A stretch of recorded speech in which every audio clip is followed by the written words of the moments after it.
तो हेलो दोस्तों, कैसे हो आप सभी। उम्मीद करते हैं कि सभी विद्यार्थी ठीक ही हैं। तो दोस्तों यहाँ पर आप लोग देख सकते हो कि चैप्टर 3 है हिंदी का, गद्य खंड का। चैप्टर नंबर 3 है भारत से हम क्या सीखे। इससे हम लोग कुछ लेखक का परिचय कराएंगे और उसके बाद में इम्पॉर्टेंट ऑब्जेक्टिव क्वेश्चन बता देंगे भारत से क्या सीखे। यानी कि समझो कि ये पूरा चैप्टर कंप्लीट हो जाएगा अगर आप लोग वीडियो को पूरा देख लेते हैं तो। ठीक है, तो चलिए यहाँ पर आप लोग देख सकते हैं लेखक का परिचय हम लोग कर लेते हैं कि उनका जन्म कब हुआ, मृत्यु कब हुआ और उनके पिता का क्या नाम था, माता का क्या नाम था। ठीक है, फिर उसके बाद में उनके रचनाओं के बारे में हम लोग देखेंगे। तो चलो यहाँ पर आप लोग सिंपली से देख सकते हो, यहाँ पर दे दिया गया है लेखक का नाम। ठीक है, तो लेखक का नाम यहाँ पर आप लोग सिंपली से यहाँ पर याद रख लेना है कि लेखक का जो नाम है भारत से क्या सीखे, फ्रेडरिक मैक्स मुलर। ठीक है, तो इतना आप लोग को याद रख लेना है। और उनकी जन्म कब हुई थी, तो उनकी जन्म हुई थी 6 दिसंबर 1823 ईस्वी में आधुनिक जर्मनी के डेसाउ नामक नगर में। यानी कि उनकी जो जन्म हुआ था फ्रेडरिक मैक्स मुलर का, जर्मनी में हुआ था, डेसाउ नामक नगर में हुआ था 6 दिसंबर 1823 ईस्वी को। तो आप लोग इसको याद रख लो, काफ़ी ज़्यादा बेहतरीन क्वेश्चन यहाँ पर, मतलब क्वेश्चन याद रख लो, इम्पोर्टेंट है। चलो यहाँ पर आप लोग देखोगे नेक्स्ट पॉइंट में कि उनकी मृत्यु कब हुआ। तो उनकी जो मृत्यु हुआ वो हुआ था 28 अक्टूबर 1900 ईस्वी में। तो आप लोग इसको भी याद रख लो, मैक्स मुलर की जो मृत्यु हुआ था 28 अक्टूबर 1900 ईस्वी में। ठीक है, ज़्यादातर आप लोग देखोगे तो चैप्टर में यही सब एग्जाम में पूछे जाते हैं ऑब्जेक्टिव में। ठीक है, यानी कि जन्म कब हुआ था, वो भारत से हम क्या सीखे, इसका रचयिता कौन है। ठीक है, और इस तरह का पूछे जाता है, उनके माता का नाम, पिता का नाम। तो इस तरह का आपको याद करना काफ़ी ज़्यादा ज़रूरी होता है। जो भी चैप्टर आपको मैं पढ़ाऊंगा उसको इसी तरह से परिचय के साथ में आपको बताऊंगा। जो भी विद्यार्थी चैप्टर 1 चैप्टर 2 नहीं देखा है तो जाकर देख लेना, काफ़ी ज़्यादा इम्पोर्टेंट यहीं से क्वेश्चन आपके एग्जाम में पूछे जाएंगे। चलिए, इनके पिता का नाम यहाँ पर आप लोग देखोगे विल्हेम मुलर हो जाएगा और उनके माता का नाम हो जाएगा एडेलहेड मुलर। तो इन दोनों नामों को आप लोग को याद रख लेना है, पिता का नाम और माता का नाम। अब हम लोग चलते हैं, कुछ इम्पोर्टेंट पॉइंट हम लोग देख लेते हैं भारत से हम क्या सीखे। और यही लेखक का यहाँ पर फिगर यहाँ पर दे दिया गया है, यहाँ पर आप लोग देख सकते हो। चलो यहाँ पर आप लोग देखोगे इम्पोर्टेंट पॉइंट मैंने यहाँ पर बनाया हुआ है, देख लो। यहाँ पर मैक्स मुलर जब 4 वर्ष के हुए तो उनके पिता की मृत्यु हो गई थी। मतलब जो मैक्स मुलर थे ना, उनकी जब वो 4 वर्ष के थे तब उनके पिता की मृत्यु हो गई। पिता के निधन के बाद उनके परिवार की जो आर्थिक स्थिति थी वो बहुत ही दयनीय हो गई थी। मतलब उनका जो परिवार का जो स्थिति था वो दयनीय हो चुका था, हो गई। फिर भी मैक्स मुलर की शिक्षा दीक्षा बाधित नहीं हुई। ठीक है, यानी शिक्षा उनकी बाधित नहीं हुई। मतलब वो पढ़ते पढ़ते अपना घर का भी काम देखभाल करते थे अच्छा से, दयनीय होने के बावजूद भी। चलिए अब नेक्स्ट पॉइंट यहाँ पर देखोगे कि बचपन से ही वे संगीत के अतिरिक्त ग्रीक और लैटिन भाषा में निपुण हो गए थे। मतलब जो फ्रेडरिक मैक्स मुलर थे वो संगीत के अतिरिक्त ग्रीक और लैटिन भाषा में भी वो निपुण हो गए थे तथा लैटिन में कविताएं भी लिखने लगे थे। वो लैटिन में कविताएं भी लिखने लगे थे। 18 वर्ष की उम्र में लिपजिंग विश्वविद्यालय में उन्होंने संस्कृत का अध्ययन आरंभ किया, मतलब प्रारंभ किया कर दिया। चलिए अब हम लोग नेक्स्ट पॉइंट में यहाँ पर दे दिया गया है साहित्य रचनाएं। मतलब उनका जो रचनाएं था उनके बारे में हम लोग यहाँ पर समझ लेते हैं। सबसे पहले तो किताब में जो आपका सबसे इम्पोर्टेंट चीज़ है वो जन्म मृत्यु, ठीक है, माता पिता का नाम, उनकी रचनाएं और उनके बारे में कुछ परिचय। ठीक है, चलिए यहाँ पर देखो उनकी रचनाएं के बारे में हम लोग बात करते हैं। तो देखो 1841 ईस्वी में उन्होंने हितोपदेश का जर्मन भाषा में अनुवाद या प्रकाशित करवाया। मतलब जो हितोपदेश था इनकी रचना था, महत्वपूर्ण रचना है हितोपदेश। आपके एग्जाम में ऐसा प्रश्न आएगा तो आप लोग याद रख लो। चलो 1841 ईस्वी में उन्होंने हितोपदेश का जर्मन भाषा में अनुवाद प्रकाशित करवाया। कंठ और केनयादी उपन्यास का भी जर्मन भाषा में अनुवाद प्रस्तुत किया था। चलिए अब देखिए मेघदूत महाकाव्य का भी वो जर्मन पद में ही अनुवाद करके यश का भी काम किया। चलिए बहुत अच्छा। यहाँ पर आप सभी विद्यार्थी देख रहे हैं तो एक बार लाइक करिए, और अच्छा लग रहा है इसी प्रकार से अगर आप लोग और चैप्टर को पढ़ना चाहते हैं तो हमारे चैनल को सब्सक्राइब कर दीजिए, ताकि डेली इसी तरह का वीडियो आपको मिलते रहेगी। चलिए, 10th क्लास का बहुत ही अच्छा तरीका से यहाँ पर आपको तैयारी कराया जाता है, इसीलिए आप लोग सब्सक्राइब करना मत भूलिएगा, बेल आइकन दबा दीजिए ताकि इसी प्रकार का नोटिफिकेशन आपके पास जाता रहे। चलिए, अब हम लोग चलते हैं। यहाँ पर आपको बात चला दिया मैंने, लेखक का परिचय दे दिया, महत्वपूर्ण पॉइंट मैंने बता दिया, और यहाँ पर साहित्य का रचनात्मक जो रचना की है वो भी बता दिया। अब यहाँ पर आपको ऑब्जेक्टिव क्वेश्चन भी बता देता हूँ, ताकि आपका जो चैप्टर है वो क्लियर हो जाए। केवल आपको सब्जेक्टिव क्वेश्चन ही रह जाएगा, वो भी क्लियर कर देंगे नेक्स्ट वीडियो में। तो चलिए, यहाँ पर आप लोग ऑब्जेक्टिव क्वेश्चन यहाँ पर ध्यान से सभी देख लीजिए। चलिए, यहाँ पर पहला नंबर क्वेश्चन उभर कर आता है कि मैक्स मुलर को वेदांतियों का वेदांती किसने कहा। तो इसका सही जवाब हो जाता है स्वामी विवेकानंद ने मैक्स मुलर को वेदांतियों का वेदांती कहा है। और जो भी विद्यार्थी अगर पहले से जानते हैं या फिर नहीं जानते हैं तो गलत चाहे सही कमेंट में अवश्य लिख दीजिए कि इसका राइट आंसर क्या होगा। चलिए, नेक्स्ट क्वेश्चन यहाँ पर देखो दिया गया है कि दारिस नामक सोने के सिक्कों से भरा घड़ा किसे मिला था। तो इसका राइट आंसर क्या होना चाहिए? बिल्कुल सही जवाब हो जाएगा बीरेन हेस्टिंग को, यानी कि ऑप्शन नंबर सी सही जवाब हो जाएगा। नेक्स्ट क्वेश्चन यहाँ पर हम लोग देखते हैं, दिया गया है कि मेघदूत नामक पुस्तक का अनुवाद मैक्स मुलर ने किस भाषा में किया। तो मैंने आपको बताया कि मैक्स मुलर का जन्म जो था वो कहाँ पर हुआ था, तो जर्मनी में डेसाउ जर्मनी नामक एक जो नगर है उसमें इनका जन्म हुआ था। तो वो जो थे मेघदूत नामक पुस्तक का जो अनुवाद करवाया था मैक्स मुलर ने, वो किस भाषा में करवाया था? तो आप लोग याद रख लेना, जर्मन भाषा में करवाया हुआ था। ऑप्शन नंबर डी इसका सही जवाब हो जाएगा। चलिए, 4 नंबर क्वेश्चन यहाँ पर आप लोग देखो दिया गया है कि संस्कृत भाषा और यूरोपियन भाषा का तुलनात्मक व्याख्यान किसने दिया। तो इसका राइट आंसर हो जाता है बाबू मैक्स मुलर ने। बिल्कुल सही जवाब होगा ऑप्शन नंबर ए। तो आप लोग इसको याद रख लो।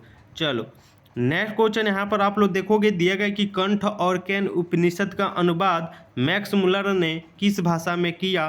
तो वो कौन सा भाषा होगा? तो बिल्कुल सही जवाब हो जाएगा जर्मन भाषा में। देखो, वो जर्मनी के थे, इसलिए वो जर्मनी भाषा में ही अनुवाद किए हुए थे मैक्स मुलर ने। चलिए, नेक्स्ट क्वेश्चन यहाँ पर देखो दिया गया कि लिपजिंग विश्वविद्यालय में मैक्स मुलर ने किस भाषा का अध्ययन किया। तो जर्मन में थे, ठीक है। लिपजिंग जो है वो जर्मनी में है, तो जर्मन भाषा ही पढ़े होंगे। लिपजिंग जब विश्वविद्यालय की बात आई तो मैक्स मुलर ने किस भाषा में अध्ययन किया। तो लिपजिंग विश्वविद्यालय में मैक्स मुलर ने संस्कृत भाषा इसका सही जवाब होगा। तो ऑप्शन नंबर इसका सी आप लोग को याद रखना है। चलो, 7 नंबर क्वेश्चन यहाँ पर देखोगे दिया गया कि मैक्स मुलर की मृत्यु कब हुई।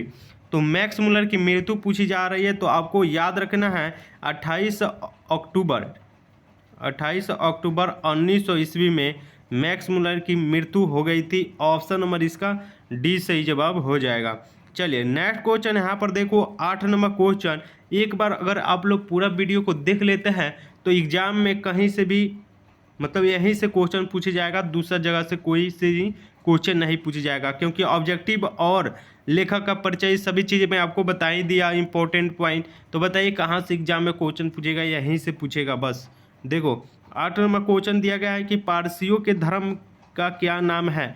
तो पारसियों का धर्म का जो नाम है वो है जारथुस्ट धर्म, यानी कि ऑप्शन नंबर इसका डी सही जवाब हो जाएगा। चलिए, नेक्स्ट क्वेश्चन यहाँ पर देखो जनरल कनिंघम का संबंध किससे है। तो जनरल कनिंघम का संबंध आपसे पूछेगा तो पुरातत्व हो जाएगा। पुरातत्व बिल्कुल करेक्ट जवाब, ऑप्शन नंबर सी सही जवाब हो जाएगा। चलिए, नेक्स्ट क्वेश्चन यहाँ पर देखो दिया गया है कि 172 दारिस नामक सोने के सिक्के से घड़ा किसको मिला था। कहाँ मिला था किसको मिला था। तो वेरन हेस्टिंग को हो जाएगा। और कहाँ मिला था? तो मतलब जो बनारसी है, बनारस, उसमें मिला हुआ था, बनारस के पास। ऑप्शन नंबर इसका सी सही जवाब हो जाएगा। चलिए, 11 नंबर क्वेश्चन यहाँ पर देखो कि महारानी विक्टोरिया ने नाइट की उपाधि प्रदान की। तो महारानी विक्टोरिया ने नाइट की उपाधि प्रदान की, किसको प्रदान की थी? तो हो जाएगा मैक्स मुलर को, यानी कि सही जवाब option number A right answer हो जाएगा। नेक्स्ट क्वेश्चन यहाँ पर देखो, नालंदा विश्वविद्यालय कहाँ स्थित है? तो नालंदा विश्वविद्यालय हो जाएगा बिहार में स्थित है। ऑप्शन नंबर ए करेक्ट जवाब हो जाएगा। चलिए नेक्स्ट क्वेश्चन यहाँ पर आप लोग देखोगे, निर्वंश विद्या का संबंध किससे है? तो जब भी इस तरह का क्वेश्चन इंपॉर्टेंट है, इसी तरह का क्वेश्चन आपके एग्जाम में पूछे जाते हैं, तो आप लोग मारोगे ऑप्शन नंबर सी मानव विज्ञान से। ऑप्शन नंबर सी सही जवाब हो जाएगा। चलिए नेक्स्ट क्वेश्चन देखो कि दारिश क्या है? तो दारिश एक सोने की प्राचीन सिक्का है जो बेरनहस्टी को बनारस में मिला हुआ था। ऑप्शन नंबर इसका बी करेक्ट जवाब हो जाएगा। नेक्स्ट क्वेश्चन देखो, दिया गया है कि मैक्स मुलर का जन्म कब हुआ? तो मैक्स मुलर का जन्म हुआ था 6 दिसंबर 1823 ईस्वी में, यानी कि option number D right answer हो जाएगा। और मैक्स मुलर का मृत्यु जो हुआ था 1900 ईस्वी में। तो दोनों चीज़ आप लोग को याद रखते चलना है। चलिए नेक्स्ट क्वेश्चन देखो कि प्लेटो का संबंध किस देश से है? तो प्लेटो का संबंध जो है ना, इसका राइट आंसर हो जाता है यूनान से है। करेक्ट जवाब क्या होगा? तो यूनान मारोगे आप लोग, ऑप्शन नंबर डी में दिया गया सही जवाब। चलिए नेक्स्ट क्वेश्चन दिया कि भारत से हम क्या सीखे कि रचनाकार कौन है? तो भारत से क्या सीखे, इसका रचनाकार हो जाएगा मैक्स मुलर।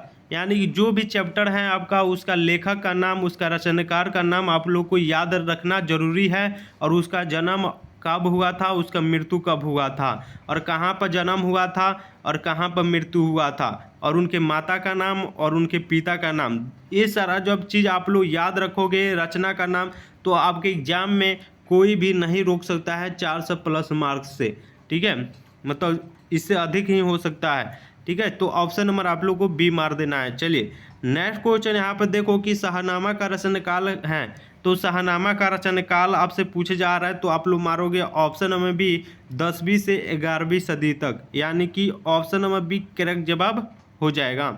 चलिए नेक्स्ट क्वेश्चन यहाँ पर देखोगे, दिया गया है कि संस्कृत का अग्नि शब्द लैटिन में किस रूप में मिलता है? किस रूप में मिलता है? ये भी क्वेश्चन काफ़ी बार आपके एग्जाम में पूछा जा चुका है। ऑप्शन नंबर सी हो जाएगा इंग्लिश में। ऑप्शन नंबर सी मार के मतलब याद रख लो। चलो 20 नंबर क्वेश्चन यहाँ पर देखो, दिया गया कि हकर्स थे। तो हकर्स जो थे ना, वो हो जाएगा वनस्पति वैज्ञानिक थे, यानी कि सही जवाब होगा ऑप्शन नंबर ए। चलिए नेक्स्ट क्वेश्चन यहाँ पर देखोगे, दिया गया कि सर विलियम जॉन ने भारत की यात्रा कब की? तो इसका राइट आंसर हो जाता है बाबू 1783 ईस्वी में सर विलियम जॉन ने भारत की यात्रा किया हुआ था। Option number D right answer हो जाएगा। चलिए नेक्स्ट क्वेश्चन यहाँ पर आप लोग देख सकते हैं कि मुंडा किस देश का जाति है? मुंडा काफ़ी बार आया है एग्जाम में, इसका आप लोग याद रखोगे। ऑप्शन नंबर डी हो जाएगा भारत, यानी इंडिया। भारत में ही मुंडा देश की एक जाति मिलती है। Option number D. चलो नेक्स्ट क्वेश्चन देखो, दिया गया है कि भारत से हम क्या सीखे पाठ में नए सिकंदर का विशेषण किसके लिए प्रयुक्त हुआ है? किसके लिए प्रयुक्त हुआ है? ऑप्शन देखो, दिया गया कि भारत के वीरों के लिए, यूरोप के वीरों के लिए, युवा अंग्रेज अधिकारियों के लिए, या फिर डी में देखो उपयुक्त सभी, उपयुक्त में कोई नहीं। तो करेक्ट जवाब आपका याद होना चाहिए कि युवा अंग्रेज अधिकारियों के लिए, यानी कि ऑप्शन नंबर डी सी सही जवाब हो जाएगा। चलिए नेक्स्ट क्वेश्चन यहाँ पर देखो कि भारत कहाँ बसता है? तो भारत जो है ना, वो गांव में बसता है। ये भारत माता जो कविता है ना, उसमें आपको मिलेगा, और यहाँ पर भी आपको मिलेगा, तो गांव में ही होगा। चलिए नेक्स्ट क्वेश्चन यहाँ पर देखो, दिया गया है कि मैक्स मुलर का जन्म कहाँ हुआ? तो अभी अभी मैंने बताया कि उनका जन्म जो हुआ था जर्मनी में, तो उनका जन्म हुआ था, लेकिन कौन से गांव में, कौन से नगर में हुआ था? तो डेसाओ नामक एक गांव था, जो नगर था, उसमें ही उनका जन्म हुआ था मैक्स मुलर। इनका पूरा नाम होता है फ्रेडरिक मैक्स मुलर, याद होनी चाहिए। ऑप्शन नंबर बी इसका सही जवाब हो जाएगा। चलिए नेक्स्ट क्वेश्चन यहाँ पर देखो कि बैरन हेस्टिंग था। तो बैरन हेस्टिंग जो था ना, वो क्या चीज़ था? तो याद होना चाहिए भारत का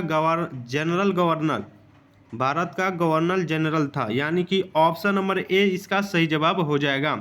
चलिए नेक्स्ट क्वेश्चन यहाँ पर आप लोग देखो, दिया गया है कि मैक्स मुलर के पिता का क्या नाम था? तो मैक्स मुलर के पिताजी का जो नाम था, वो था Wilhelm Muller. Option number A इसका सही जवाब हो जाएगा। चलिए नेक्स्ट क्वेश्चन यहाँ पर देखो दिया गया है कि प्रयत्न मानव का अर्थ क्या होता है। तो प्रयत्न मानव का अर्थ होता है प्रयत्न, प्रयत्न मतलब होता है प्राचीन, मानव मतलब मानव, ठीक है ना, यानी कि प्राचीन मानव, यानी कि सही जवाब हो जाता है ऑप्शन नंबर सी करेक्ट जवाब। तो आप लोग इस तरह का क्वेश्चन आप लोग को याद ही कर लेना है, यहीं पर भूलना नहीं है। चलो एग्जाम में जाकर सीधे इसी तरह से मतलब कोई भी क्वेश्चन छोड़ के नहीं आना है। चले दिया गया है कि किसे बनारसी के पास सोने के सिक्के से भरा एक घड़ा मिला था। तो याद रख लो कि Warren Hastings option number A में दिया गया है सही जवाब। नेक्स्ट क्वेश्चन देखो दिया गया है किसके अध्ययन क्षेत्र में भारत के कारण नवजीवन का संचार हो चुका है। तो किसके कारण, ए में दिया कि विधि शास्त्र, बी में दिया कि नीति कथा, और सी में दिया कि भाषा विज्ञान, और डी में दिया कि दैविक विज्ञान। तो सही जवाब याद रखना है आप लोग को नीति कथा हो जाएगा, ऑप्शन नंबर बी सही जवाब। तो चलो आज के लिए इतना ही रहेगा। इस चैप्टर में हम लोग बहुत चीज़ जाने, जैसे में यहाँ पर लेखक का परिचय, लेखक का जन्म मृत्यु, ठीक है, और बहुत सारा चीज़ हमने जाना। इसी प्रकार का आप लोग को वीडियो अगर देखना चाहते हैं डेली और तो आप लोग हमारे चैनल को सब्सक्राइब कर लेना, और पसंद आए तो अपने दोस्तों में भी शेयर कर दीजिएगा। चलिए थैंक यू दोस्तों, मिलते हैं नेक्स्ट वीडियो में। अगर आप लोग हमारे ग्रुप में जुड़ना चाहते हैं, ठीक है, तो मेरा group WhatsApp group link description में मिल जाएगा, या फिर आप लोग मेरा नंबर पर मैसेज करके वहाँ पर जुड़ जाइएगा। चलिए मेरा व्हाट्सएप ग्रुप नंबर है 6207322720, यही मेरा व्हाट्सएप ग्रुप नंबर है। तो आप लोग इस पर मैसेज करके वहाँ पर जुड़ जाइएगा। चलिए थैंक यू, मिलते हैं नेक्स्ट वीडियो में, तब तक के लिए जय हिंद दोस्तों, अपना ख्याल रखिएगा।